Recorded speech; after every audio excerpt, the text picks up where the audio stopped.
Welcome to the stablecoin panel.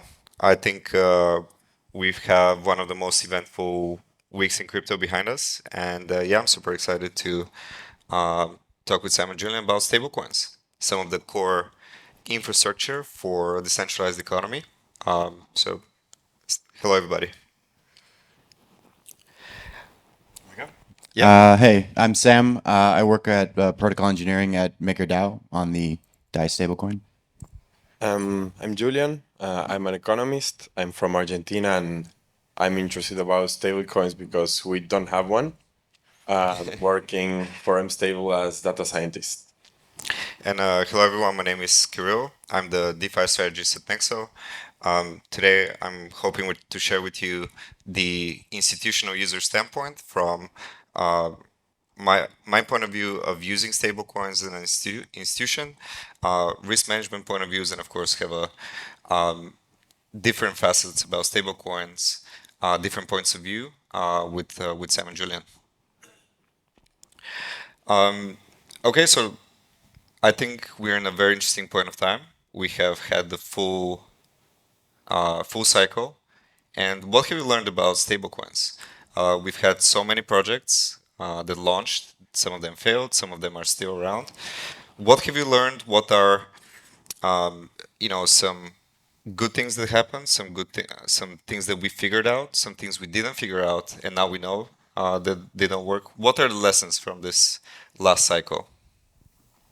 Yeah, I don't know how exactly if it's a new lesson or not, but we have a repeat of why collateralization is so important. Exogenous collateral in particular. I don't need to bring up all the examples of collapsing stablecoins. This is why Maker has from the start made this decision to be over collateralized. Some say it's less capital efficient, but in the end, the most important thing is the holders of the stablecoin that they can rely on its value. And so, doing the boring thing is the best way to go about it. I think this has been proven out, especially over the Boring is last good. year. Mm-hmm. Yeah, I agree. Boring is good.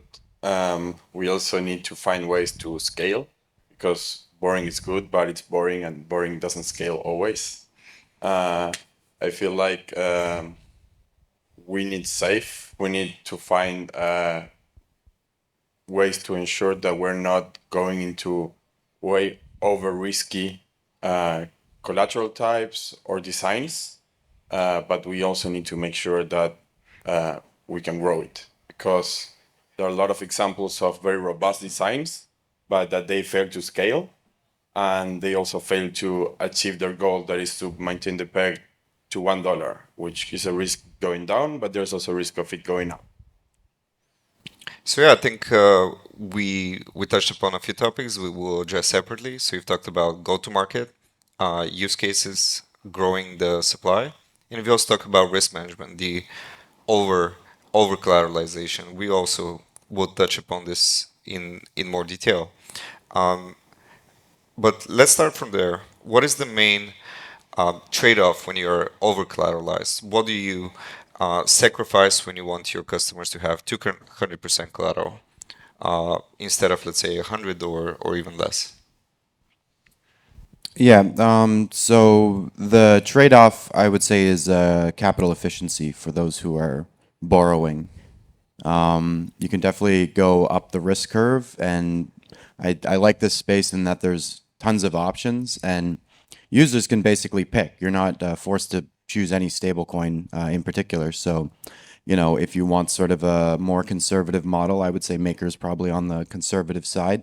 If you want something a little bit more capital efficient, but I would say a little bit riskier of depeg risk. You have things like Frax.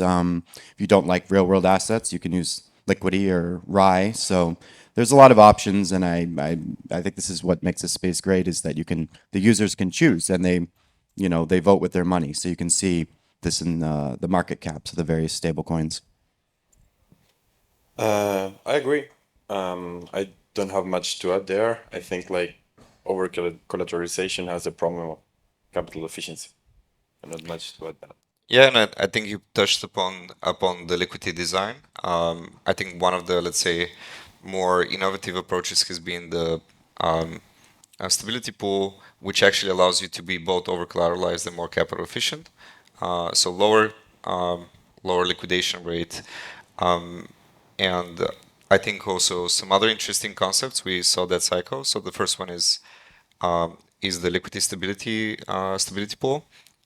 We saw interesting concepts developed by uh, other algorithmic or quasi-algorithmic stablecoins, concepts like protocol controlled value, minting directly, let's say, into Aave so that you can support borrowing there.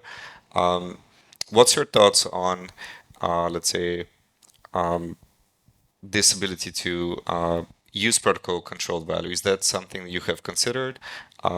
And what is the main thinking about implementing something like that?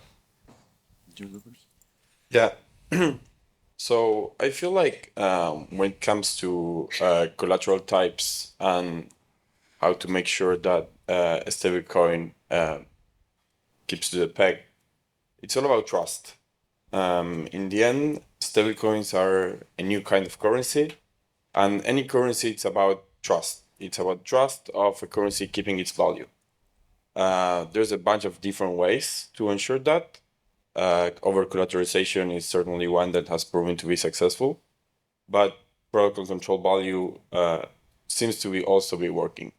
In the case of Frax, which I think it's the most successful use case or example of a protocol that is ensuring the peg thanks to protocol control value, it has been extremely reliant. They have suffered runs for over 50% of their supply, and they survived. But they also were extremely lucky because they were about to onboard UST as collateral right before the collapse.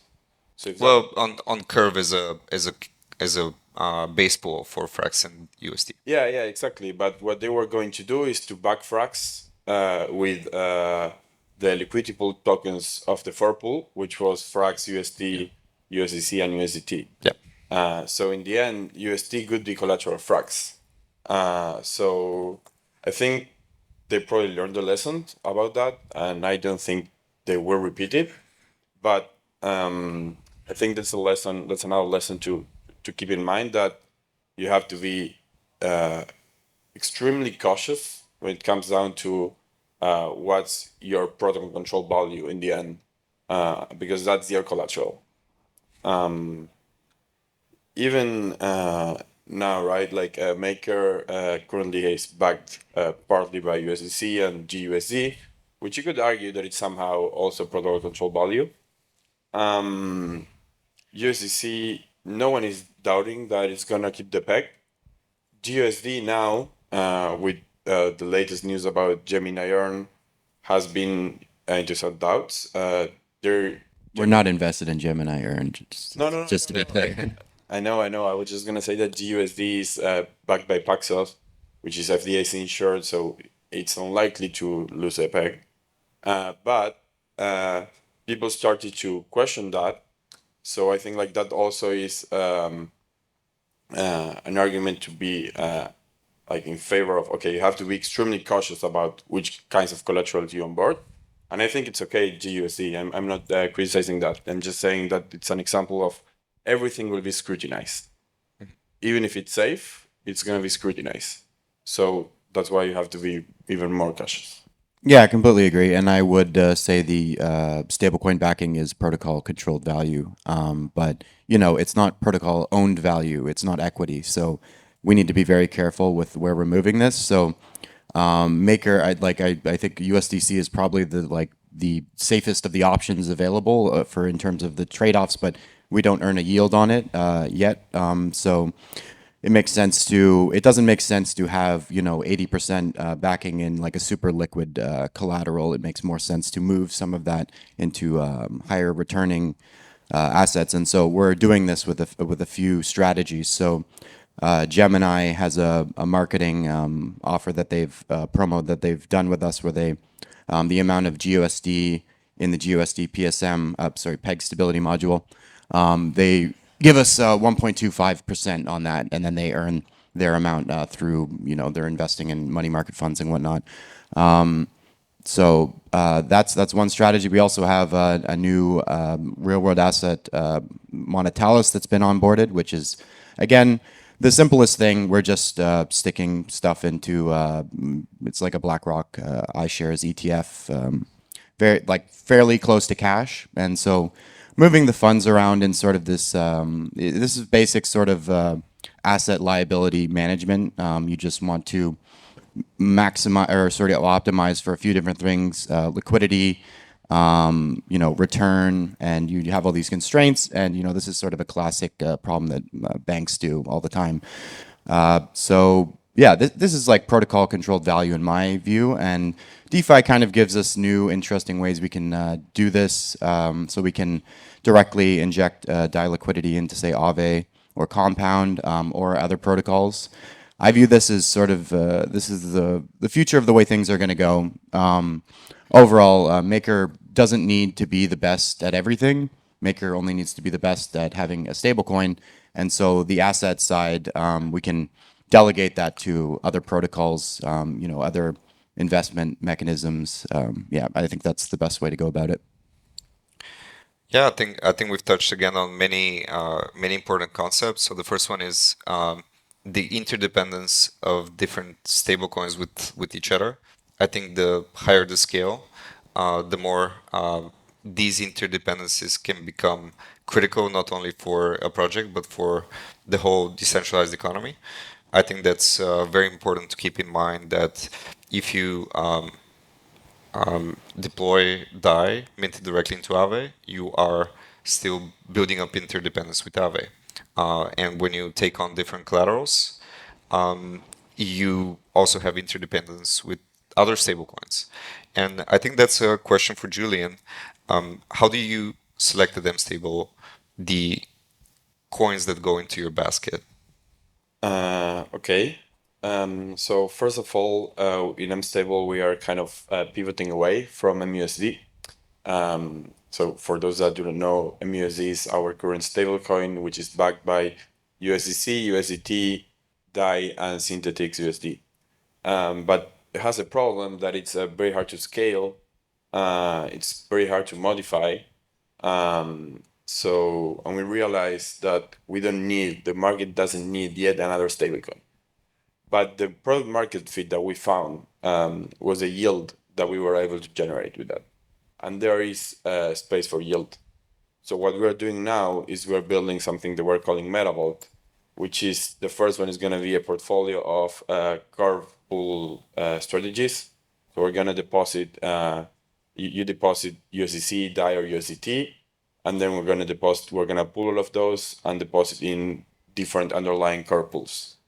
Then staking convex and claim rewards. But we do have a framework to choose which underlying pools we're going to use. So we take DAI, USDC, and USDT as the norm, and we assume that those are not going to depeg because,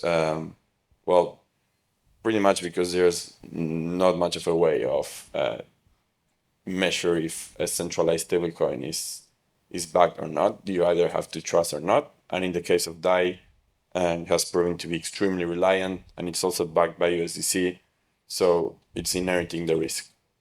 And then the framework basically looks at a bunch of different variables, such as what's the design, if they have a depth, if they have protocol control value, how much of that is backing the peg, what's the curve pool imbalance, if they have an effective peg stability module.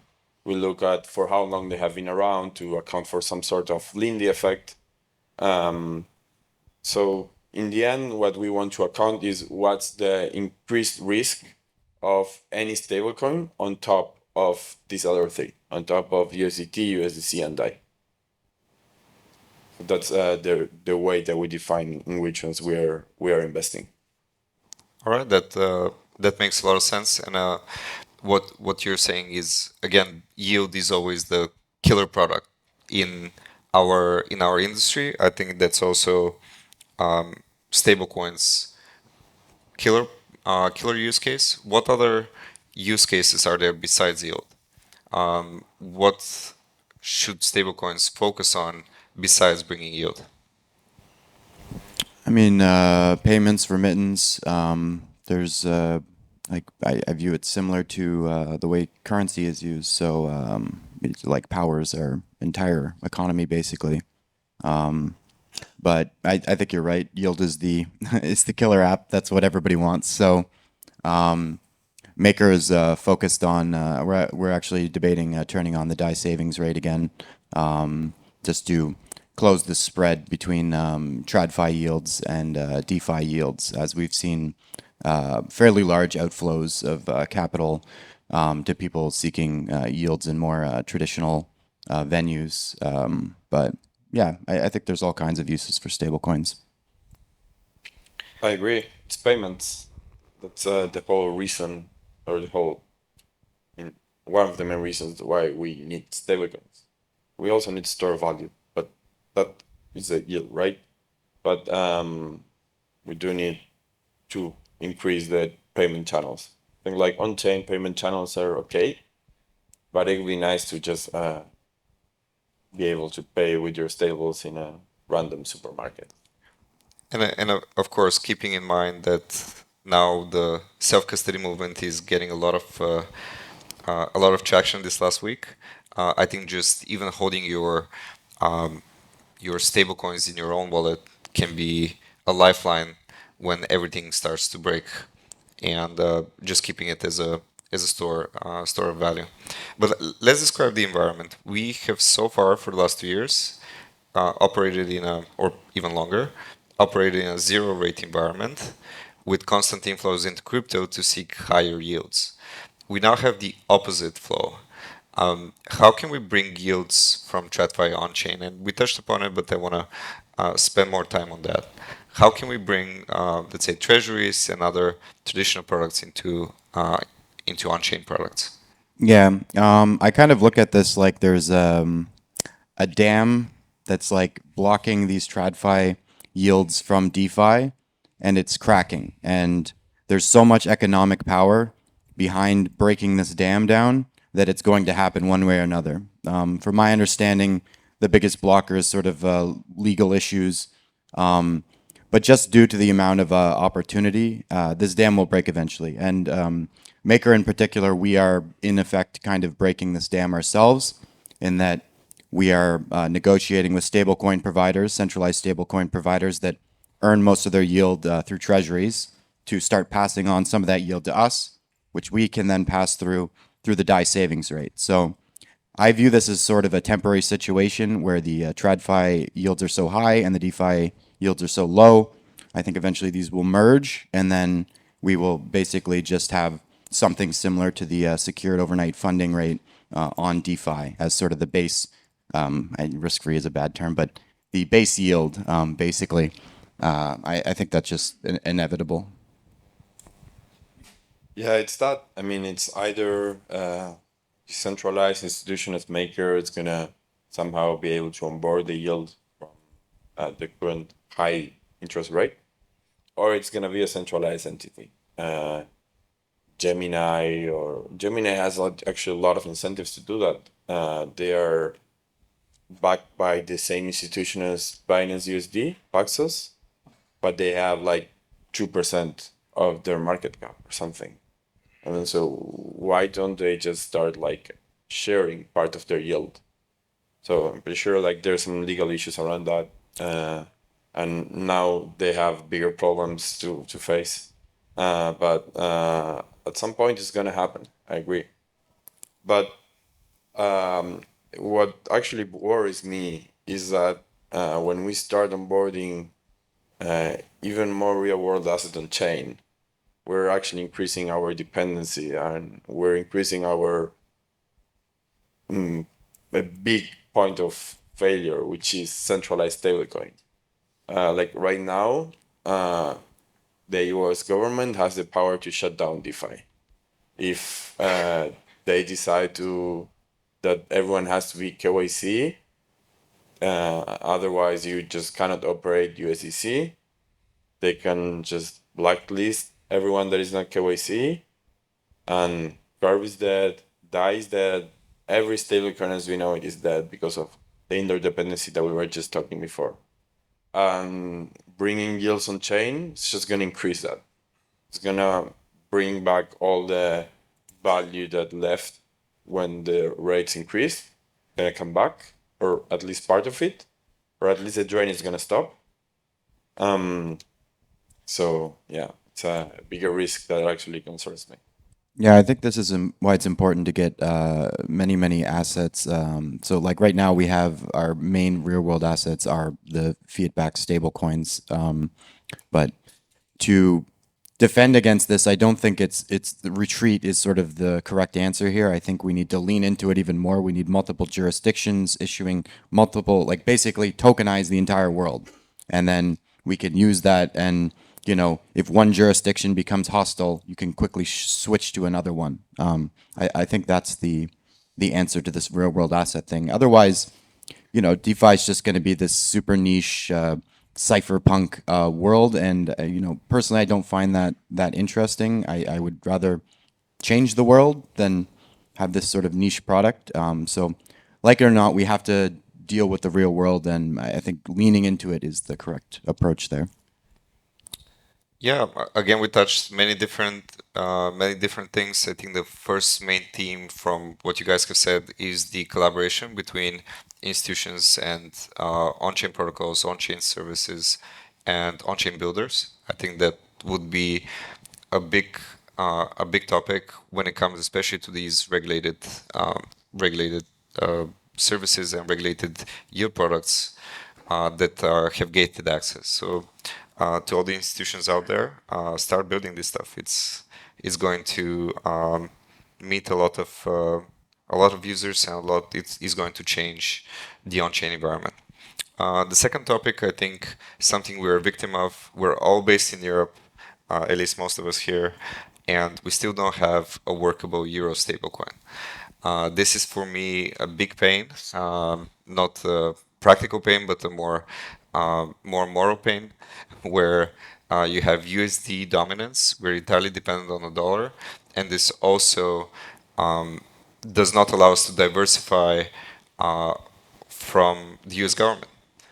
Essentially, if we had euros and more currencies, we would be able to at least know that one government cannot shut all of DeFi, even if it's a big one. So I think one underserved part of the market is non-dollar stablecoins, and even Circle now has very limited market cap, below 500 million. Last time I checked, on the euro stablecoin. Do you guys have thought on Eurodai or Euro stablecoin? How this can work, and is there even a roadmap or a path to such a stablecoin? Yeah, I mean, as I said, tokenize all the things. So Euro seems like a good next candidate for many reasons, jurisdictional diversification. But the reality is, people like the U.S. dollar. Everybody wants to transact in that.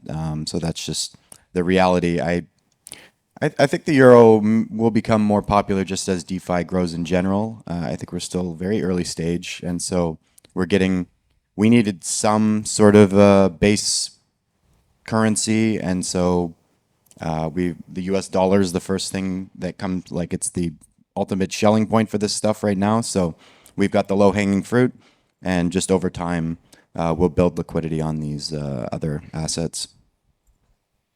I agree. We need one unit of value, unit of measure for everything.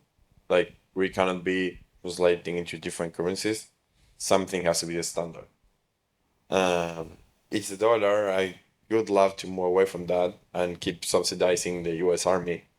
But I don't know what's the way to do that, to be honest.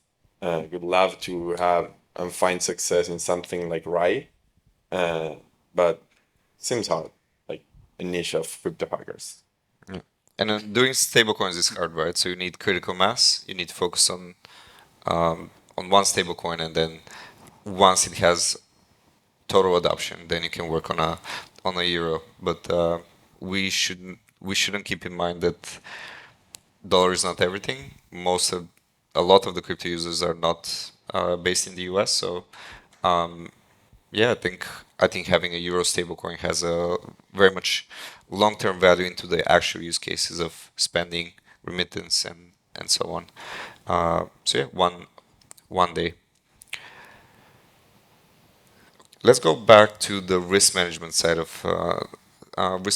of things, and you mentioned that you have to select counterparties as a DeFi protocol. What is different than a company selecting, like how does the governance work, and are you flexible enough to recognize when issues arise and change as things progress? So we live in a 24/7 industry, moving at breakneck speeds. What was true last week is no longer true today.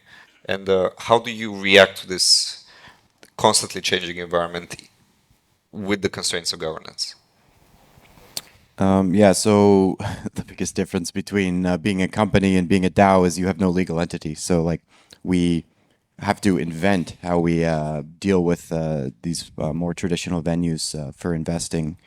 And so, makers, yeah, really just been building a lot of this stuff from scratch. And it's been, we've stumbled, it's not been perfect, and we're iterating and trying to improve. But all of it just comes down to like risk management. So, there's in DeFi, you have like smart contract risk, market risk. In TradFi, you have counterparty risk, you have credit risk, all these different types of things. So, and then you have like this holistic risk framework where you just work out where are the points this could fail, what's your exposure, this kind of stuff, and then you figure out what the debt ceiling should be, the interest rate you charge. But yeah, I think that's how we deal with risk management at Maker. Yes, as I mentioned before, we have a risk framework for defining the stablecoins, and that's pretty much what we do. Some of the things are actively monitored, and we have automatized tools to look at those. Some others, it's a bit harder to automatize, so we keep an eye on that, and maybe every week or every 2 weeks or every month, depending on what, we look at it again. But yeah, in the end, it's hard to react fast in a decentralized world, in a place in which you change something a little bit and you might be breaking everything. You have to be extremely cautious, and not changing is also hedging risk, right?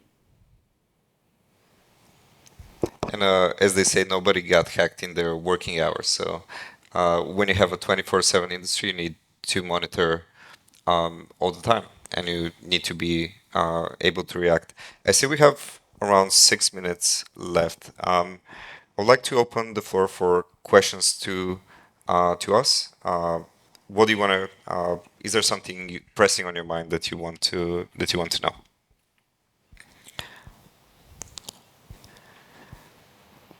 Maybe we can try without the microphone. Should be fine.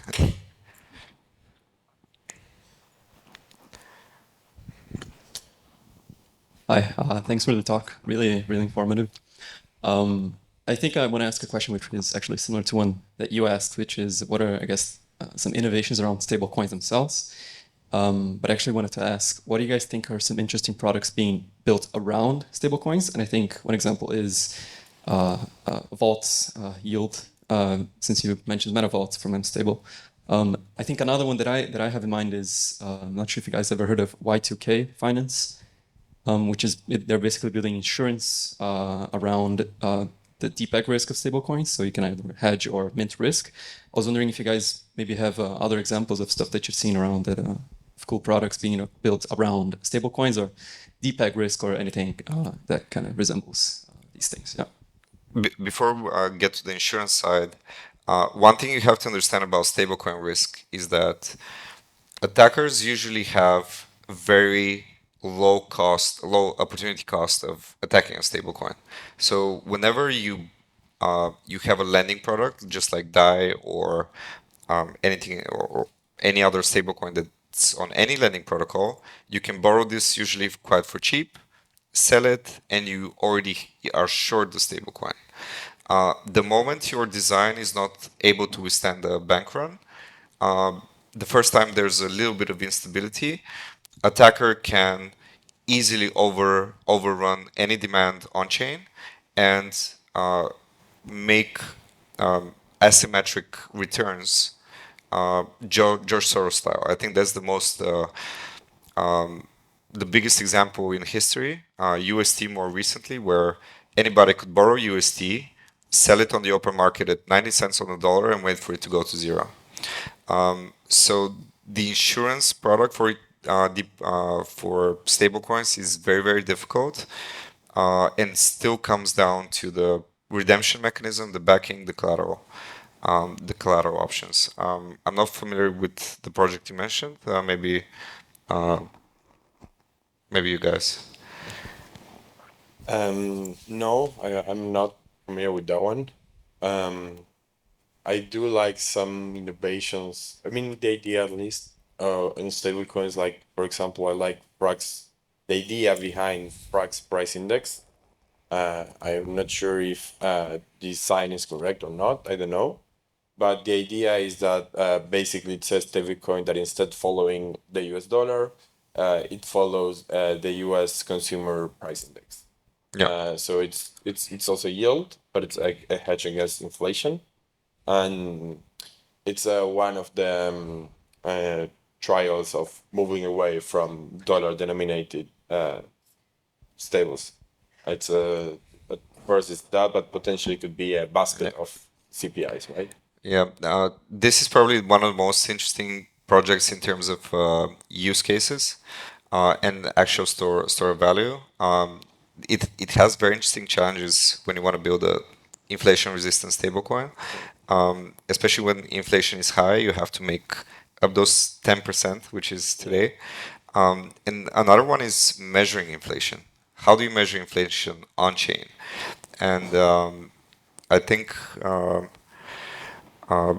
There are creative ways you can measure by, for example, measuring the spreads between German bonds and German inflation-adjusted bonds. I think 5-year duration, and then you have the spread accurately representing expectations for inflation over the next 3 months of sophisticated market participants. So, yeah, measuring is difficult.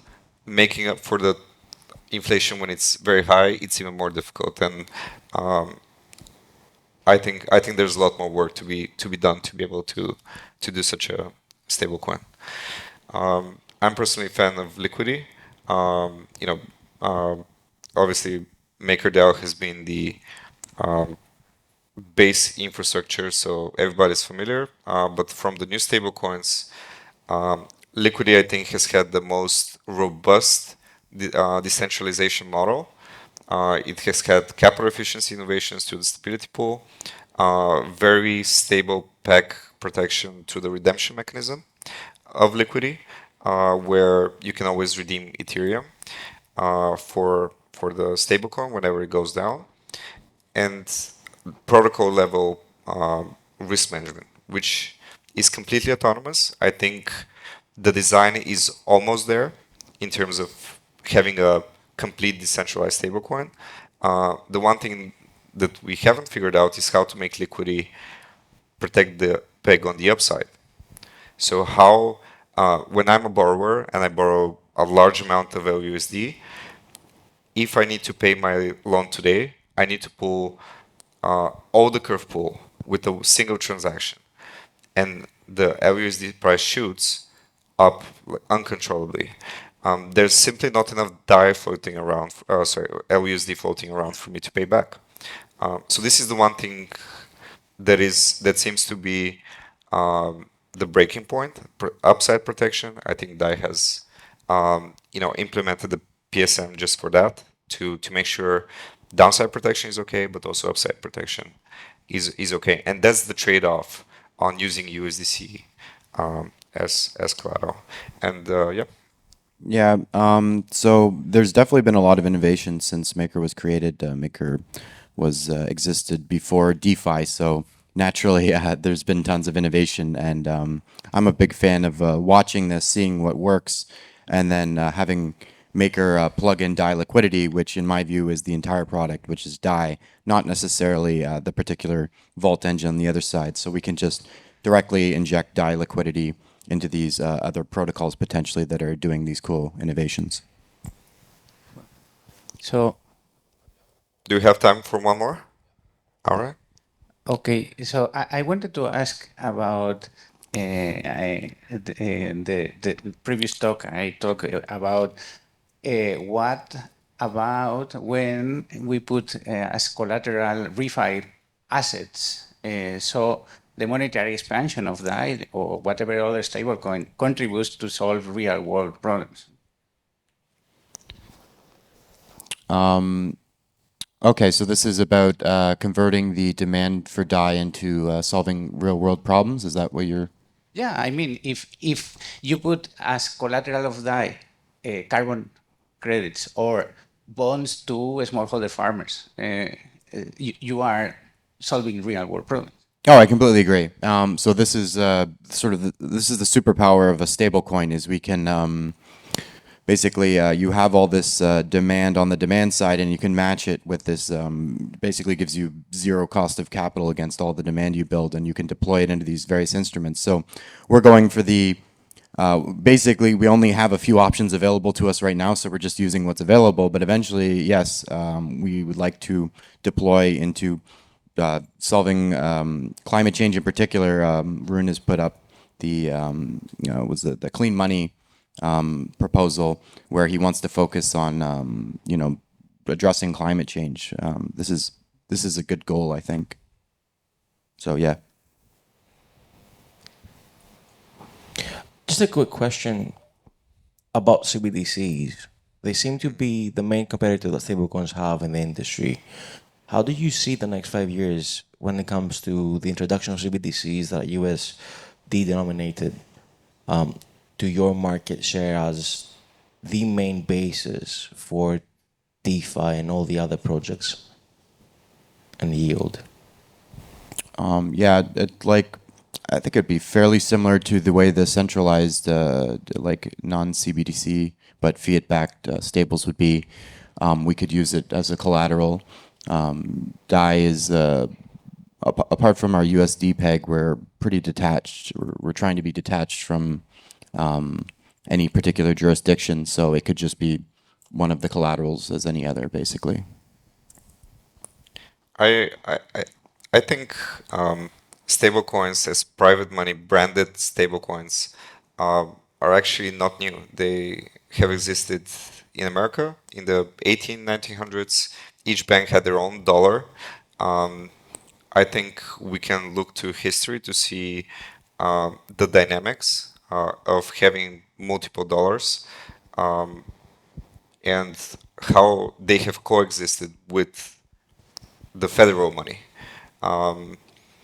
I don't have an answer for you, but we can start looking by looking at clues from history. We can learn and take, let's say, the main problems that have been there. So the fragmentation of branded dollars was real. So you couldn't use your Montana dollars, I don't know, somewhere in New York because it was your local bank's dollars, I guess.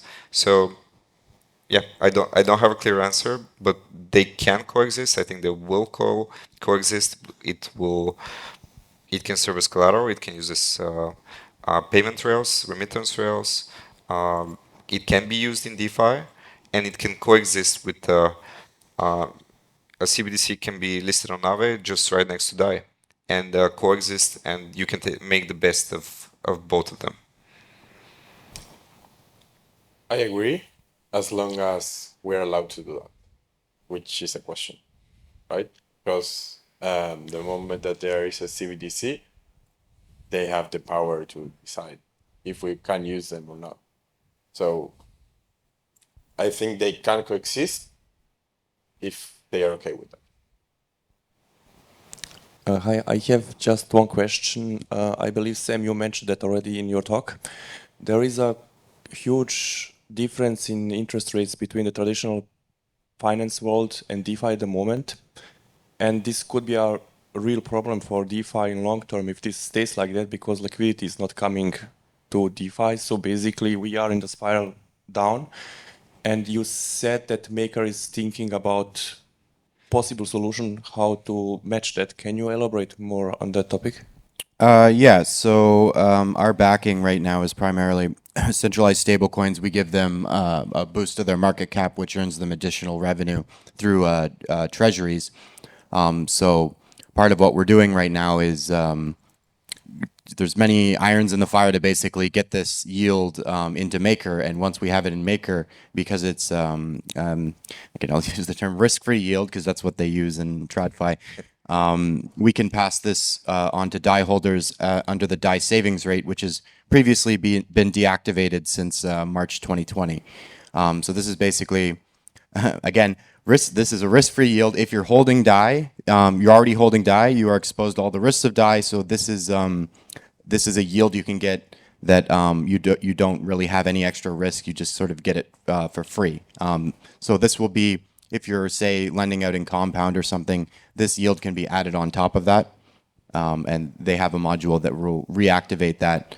And our goal, and we're a DAO, I can't speak for what we'll do for sure, but in my view, we should try to close this gap with SOFR, the Secured Overnight Funding Rate, and then the base yield on DeFi will just go up to this amount. Basically, that's how it's going to work. Or some other institution just offers this on chain. That could happen too. I have no idea what's going to happen, but the amount of economic pressure here is huge. So it's just going to happen one way or another, in my view, probably in the next year.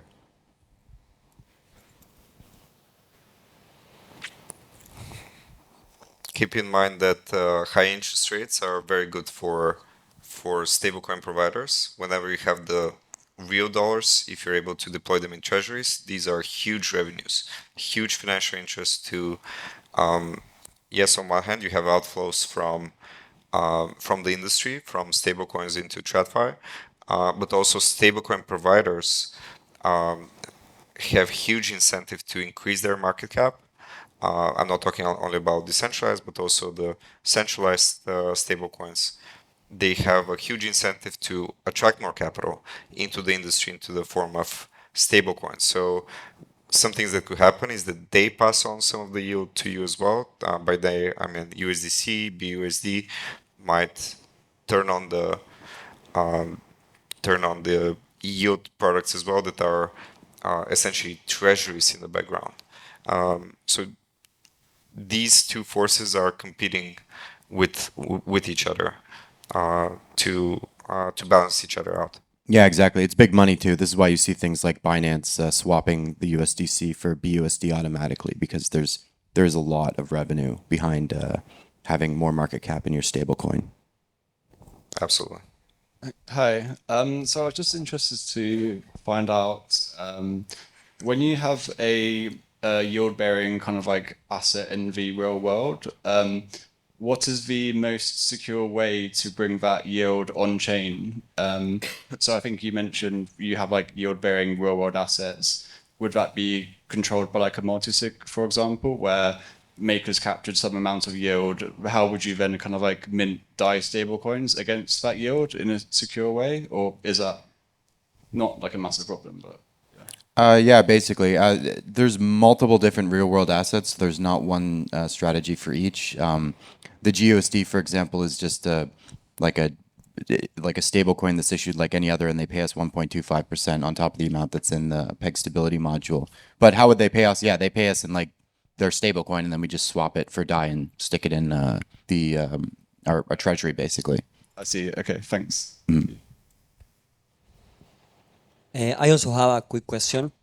I was talking with the ChiDAO team a few weeks ago, about all these rumors of Aave launching a stablecoin, and then FTX. By the moment, there were some rumors they were going to have their own stablecoin, and they were very excited about that because they thought, okay, the more stablecoins we have, the more robust the whole system is going to be. So we're not going to have a dependence like the one DAI is having with USDC right now. For example, you could use a PSM with DAI and go from Aave or other stablecoins. Do you agree with that vision? What do you think on that? I think all stablecoin issuers run into the same issue with scale. So, everybody's, wanting to live in ivory towers when you're at 100 million market cap. But once you get up to billions, the only option is to back yourself with centralized stablecoins at this exact moment. What we want to do is diversify that into other assets in different jurisdictions. The real world assets are the only thing that can operate at this scale. Like the only decentralized, and I'll exclude WBTC because it's not decentralized. ETH and staked ETH are the only high scale decentralized collaterals, and there's not enough demand for borrowing against them right now. Now, honestly, that may actually change once we get these TradFi yields on chain, because it'll be something to do with your ETH other than just like holding on to it. You can borrow against it and stick it in these instruments. So I think that's going to be a huge boon for backing stablecoins with more decentralized collateral. This is definitely what we want. We'd like, if Maker could be RAI and just backed by ETH and scale up to billions of dollars, that's amazing. But it's not the reality we live in right now. So I think Go stablecoin will have the same problem as mentioned. Each stablecoin provider has their own particular competitive advantage. For Aave, that's being multi-chain, having We're multi-chain as well. yes, of course, teleport. There you go. But let's say compared to the other stablecoin providers, having the Aave platform everywhere is a competitive advantage. So is teleport, and then that helps you grow the pie, but the pie is ultimately limited by the size of the crypto market.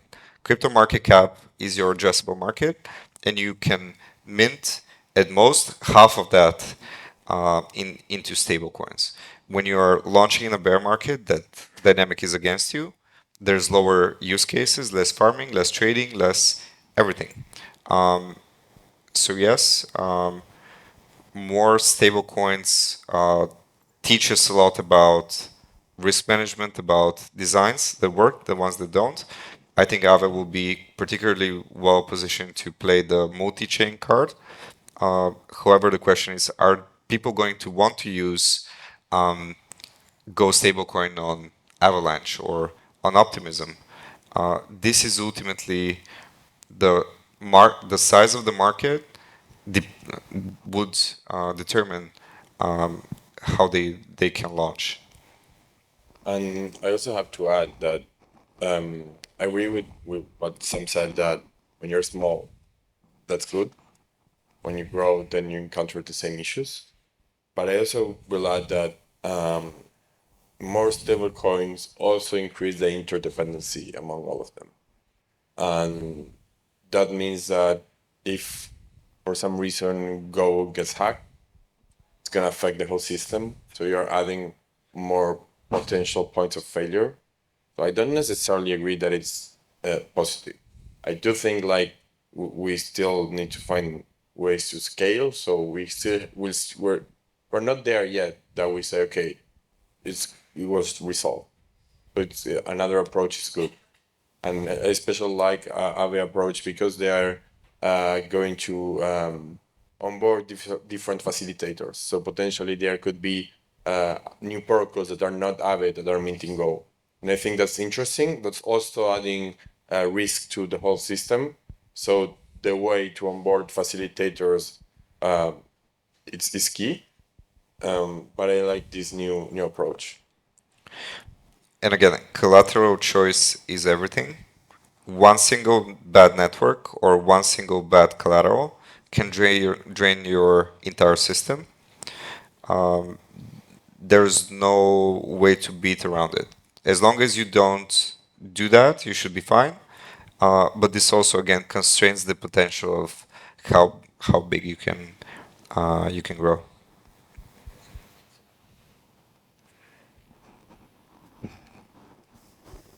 Okay, I think that's it for this morning. See you everyone at 2 p.m. We're gonna have a lot of security talks in the whole afternoon. And thank you guys again. It was amazing. Thank you, guys.